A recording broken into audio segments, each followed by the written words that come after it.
Hello everyone, I hope you are doing well. Today we'll talk about how to fix or how to solve the problem of Luzia app you click on settings. Here in this page, you will go to apps, default apps, app settings. On above you will search about Luzia app and you will click here.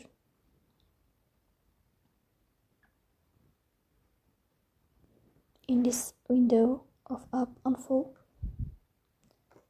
you will go to first stop and you will click OK.